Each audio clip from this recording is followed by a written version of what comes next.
During the last years, there's been a beginning paradigm shift of going from doing traditional education, what I would call it, like one classroom, one teacher teaching single subjects, to more viewing the students as learners and looking at the learning process.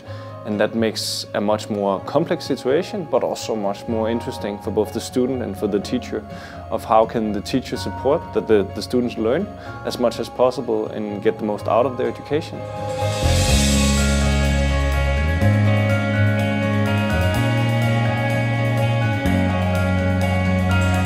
When you want to design an ideal school, you should create a school environment or a learning environment. And I think we are doing that here. So actually we are prototyping, by learning, we are prototyping the ideal learning environment here.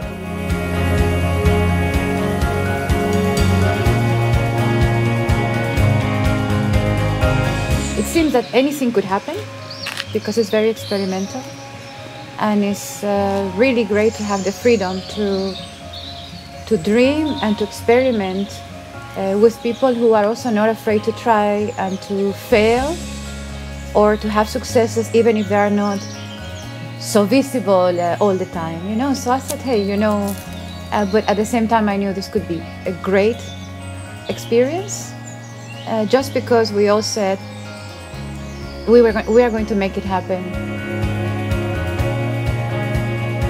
The system does not invite real connection between teachers and students. It doesn't invite most of the time researchers, who have to be teaching as well, to be interested in the learnings of their students and where they are in their world, how to connect with them. I think in universities it would be great if there was interaction between students and teachers.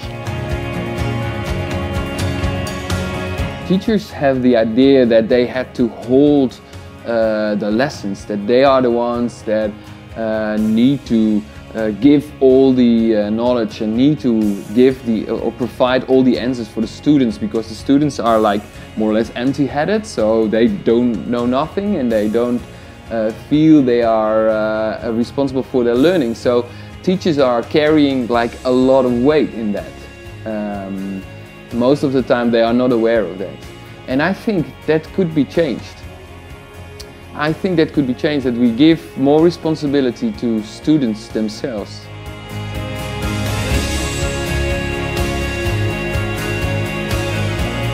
Networks emerge when people find each other and when they really feel that they can be helpful to each other. But I see that among this group of people, you see somebody as connectors. You like, oh, I know somebody who can connect with others. And I think that's also a great value, because it's one way to connect like online and read about some good example. But if you don't have this kind of personal contact, then it's kind of hard maybe to create good conditions to work with. But if you know somebody really face by face, then it's I think also still more easy to do stuff.